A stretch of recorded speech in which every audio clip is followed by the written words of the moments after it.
Anteriormente, em Bateu a Química, aprendemos sobre a velocidade das reações e fizemos o experimento conhecido como pasta de elefante. Quer saber como foi? Então clica no card e assista. Agora se liga que hoje o Diabinho está solto e vai trazer revelações.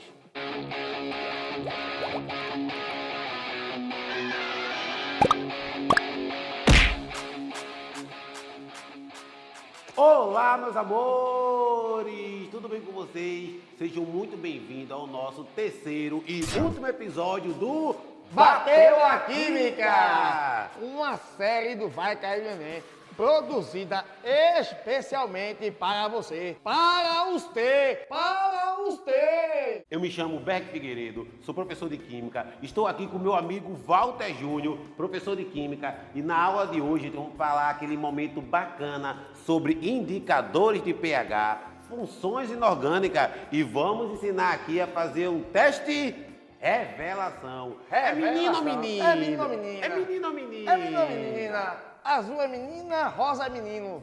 Tanto faz, vamos embora, porque agora a gente vai falar de função. Função inorgânica, que cai não, né? Despenca. Vai cair no neném, com certeza, certo? Essa função inorgânica que é diferente da função orgânica, você tem os compostos orgânicos e os compostos inorgânicos, que para o ensino médio, na parte de substâncias, certo? Aquela parte inicial ali, os grupos formados, né? As substâncias inorgânicas, se trabalha mais com os conceitos de quem, Berg? De ácidos, bases, sais e óxidos de Steve Arrhenius. Steve Arrhenius, exatamente. Por quê? Porque em orgânica sempre a turma trabalha com outros cientistas. Quem são as outras teorias? Na orgânica a gente vai ter a teoria de Berzelius, o conceito de ácidos orgânicos, cetona, aldeído, fenol, Buster de Lore, Lewis, base de Lewis. Então, não confunda. Ácidos e bases têm tanto inorgânicos quanto orgânicos, mas nos inorgânicos prevalecem os conceitos de Arrhenius. E aí você vai ter esses 4 grupos da função: ácidos, bases, sais e os óxidos. E aí como é que você faz para diferenciar cada um deles, né, Berg? Então, primeiro, provando. Não pode. Não pode. Colocando o dedo. Colocando Pode. o dedo. Não, a gente sabe que alguns ácidos, algumas bases são extremamente ali, papai, corrosivos. Se colocar o dedo, tu vai perder o dedo, né, professor, Walter? vai passar a língua na barra de sabão. Não precisa não. Precisa disso, não, Walter. precisa. No máximo um suquinho de laranja, né? Uma coisinha assim, um vinagrezinho, tá? Mas aí vamos trabalhar para você saber quem são esses grupos e como identificá-los, beleza? Vamos começar pelo quê? Pelo básico ou pelo ácido? Vamos começar falando um pouquinho sobre os ácidos? Vamos falar sobre os ácidos? Segundo Arrhenius, o que seria um ácido? Exatamente. Veja que o conceito de Arrhenius, ele passa muito por uma substância muito importante que nem é ácida, nem é básica e nem é sal. A água. Perfeito. O conceito de Arrhenius ele se baseia muito no o que acontece com a substância quando ela entra em contato com a água. Show de bola. Se ela entra em contato com a água, o que é que vai acontecer? Se ela sofre 2 fenômenos. O primeiro fenômeno é um fenômeno físico. Ela só faz se separar. Porque os átomos de oxigênio da água têm mais força. Aí ele vê uma partícula positiva. Vou pegar pra chega mim. cá, papai. Aí faz uma separação. Esse processo químico conhecido como dissociação Dissociação iônica iônica. vai separar particularmente os cátions e ânions que a gente já vai ter no composto. Exatamente. As cargas já estão formadas. A água faz apenas separar Olha o os grande. cátions e ânions existentes. O olho grande da água, ele simplesmente vai atrás do cátion, que é o elemento com carga positiva, porque perdeu um elétron, está com excesso de carga positiva dos prótons, e você vai ter o cara que ganha o elétron, que é exatamente o ânion. Então, para você identificar uma base, é bem simples, tá? Você vai ter essas também substâncias, mas você vai ter um produto alternativo lá de cá. Já os ácidos, você vai ter o H+. Perfeito, Walter. E vale lembrar que quando falamos de ácido, diferente das bases que dissociam, porque as cargas já estão formadas, segundo Arrhenius, um ácido ele vai ionizar. Ou seja, a água vai quebrar a ligação entre aquele composto covalente, liberando o cátion H+, formando o nosso íon hidrônio, conhecido também como H3O+. Só para você entender o que é que o professor Berg quis dizer, é que se fosse uma base, a coisa era tranquila, era na paz. Só separou. Era na paz. Vem cá, me dê aqui sua carga positiva, tudo tranquilo. Já os ácidos, o processo não é de dissociação, é uma quebra. E quando é quebra, o nome do processo é ionização. A água, ela simplesmente toma na tora o hidrogênio presente no ácido. Perfeito. Então se liga aí, galera. Os ácidos ionizam, as bases dissociam. Tem até um bisuzinho que eu dou para meus alunos, Walter, que é só você memorizar que ácido começa com a vogal de ionização, que é uma vogal. Exatamente. Base começa com uma consoante de dissociação, que é consoante. Belezinha? Muito lindo, muito maravilhoso. Então você tem... Walter, quer dizer que todo ácido vai ter o H. Sim, é uma substância... cuidado, nem toda substância que começa com H é ácido. Exemplo, água. A própria água, o peróxido de hidrogênio. Exatamente. Lembrando que a gente está falando dos ácidos diarrênios. Exatamente. Porque em outras definições de ácido e base, não necessariamente vai começar com o hidrogênio, não é isso? Então, para as substâncias inorgânicas, dentro do conceito de Arrhenius, quando esse ácido entrar na presença da água, a água vai quebrar, fazer uma ionização, retirando o hidrogênio, transformando no hidrônio H+, e o ânion, que é aquele cara que fica a carga negativa, vai ficar do lado de cá, e aí você vai ter um sistema ácido.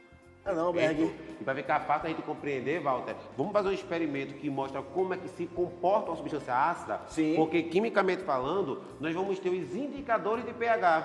E o que são indicadores de pH, Walter? Exatamente, é para testar e comprovar tanto a existência quanto o quantitativo dessas partículas de H+, porque o que vai tornar o meio ácido é o quantitativo de H+. É verdade, Berg? Perfeito. Quanto mais H+, maior o caráter ácido. Exatamente. Ou seja, em outras palavras, gente, o indicador de pH é uma substância que vai promover uma mudança de coloração e, de acordo com essa mudança de cor, a gente vai poder medir a quantidade de H+, que eu vou ter naquela solução. Exatamente. E para ficar fácil de entender, gente, eu tenho aqui a minha primeira substância, né, que é uma solução de ácido sulfúrico, o tão famoso conhecido H2SO4.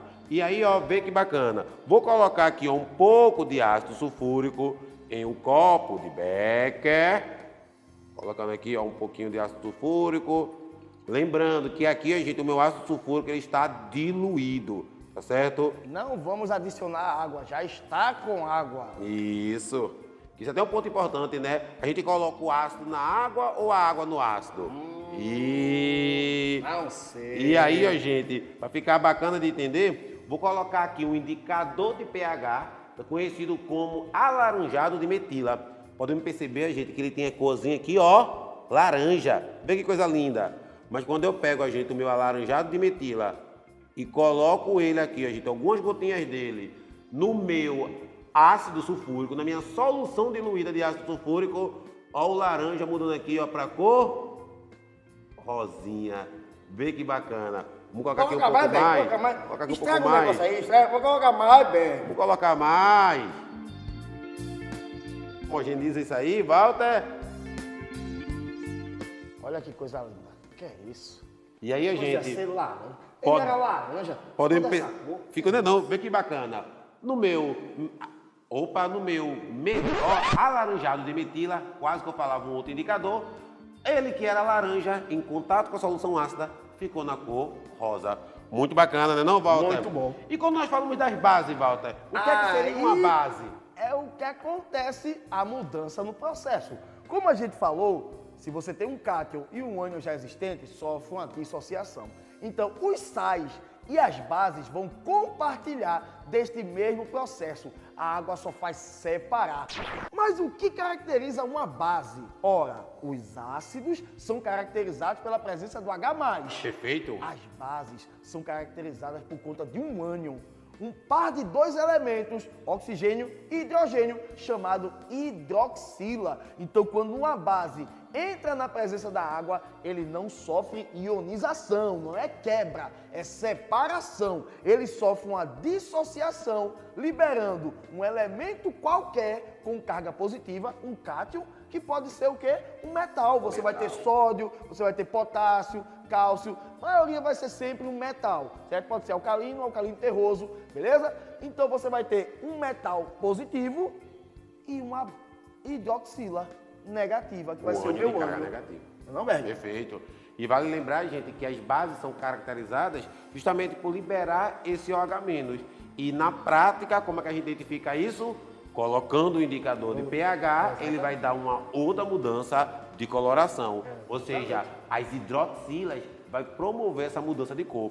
Bora ver isso na prática, Walter? Vamos sim. E aí a gente tem aqui um outro copo de Becker. Poderia segurar, Walter? Vou colocar aqui agora, gente, uma solução também, ó, diluída de hidróxido de sódio. Lembra-se que Walter falou, né? Os metais alcalinos e alcalinos terrosos têm facilidade de formar base. Isso é até importante porque alguns compostos básicos também são chamados de compostos alcalinos. Exatamente. Justamente porque as principais bases são da família 1A e 2A. Exatamente. Alcalinos e alcalinos terrosos. Vou colocar então um pouquinho aqui, a gente, de hidróxido de sódio aqui, ó, no meu copo de Becker. Podem perceber que ele está aqui incolor. Bacana. E nesse caso agora, gente, quando eu adiciono, ó, um outro indicador de pH, conhecido como azul de bromotimol. Azul? É. Mas ele nem tá com a cor azul, Walter. Por que ele é chamado de azul de bromotimol? Não, Berg, tu errou. Eu acho que é esse daqui, ó. Se ele nem é azul, Walter. Poxa, como assim azul? Como assim, Walter? Ah, vamos ver. Eu não vou discutir com a química, não. Tá? Tem justamente Vamos esse continuar. nome de azul de bromotimol, gente, que quando a gente coloca em contato com o composto alcalino, a coloração aí, gente, ó, um pouquinho mais, um pouquinho mais, um pouquinho Mais um mais. pouquinho, mais um pouquinho. Ah, entendi. Ele muda pra cor azul. Vê que bacana, Walter. Muito bonito, muito maravilhoso. Vale também lembrar, meu querido, que existe uma escala, né, Berg? Perfeito. Exatamente, é a escala de pH. Mas tem uma escala de pOH? Tem. Também. Mas ela é tão desvalorizada, bicho. Não é, Walter? Por que a gente faz isso com a química, hein? O pH e o pOH têm a mesma importância, mas o povo só fala do pH, Walter. Meu Deus do céu. É uma tristeza, né, Walter? Exatamente. Mas é dia da alegria. Exatamente. Vamos alegrar. É. E aí, a gente, o que é que nós podemos ver de maneira simples e fácil? Que quando a gente tem substâncias ácidas ou básicas, de acordo com o indicador de pH adequado, levanta o teu aí, Walter. Exatamente. Ele vai ter, aonde ó, as substâncias ácidas vão ter a pH abaixo de 7. Bem próximo de 0, ele vai ter um pH muito baixo, porém a acidez vai ser muito alta. Já quando a gente tem uma solução alcalina, uma solução básica, o pH vai estar acima de 7. E na presença do indicador de pH, ele muda para essa coloração. Quanto não é não? mais alto esse pH, mais alcalino é a substância, menos ácida ela será. Perfeito. Ô, Walter, daqui é bacana que daria até pra gente poder fazer um teste de revelação Sim. de menino ou menina, né? Posso? A galera gosta de fazer isso, né? Já pensou de uma forma química, você fazer aí um teste de revelação? Se for ácido, na nossa presença do indicador ficou rosinha. Se for básico, É a presença do indicador, vai ficar menininho. aê! E com isso, gente, a gente fecha esse nosso programa maravilhoso do Bateu a Química! Pá, pá, pá, pá, pá, pá, parará, pá, pá, parará, pá, pá, pá, parará, pá, pá, pá, pá. Show! Valeu!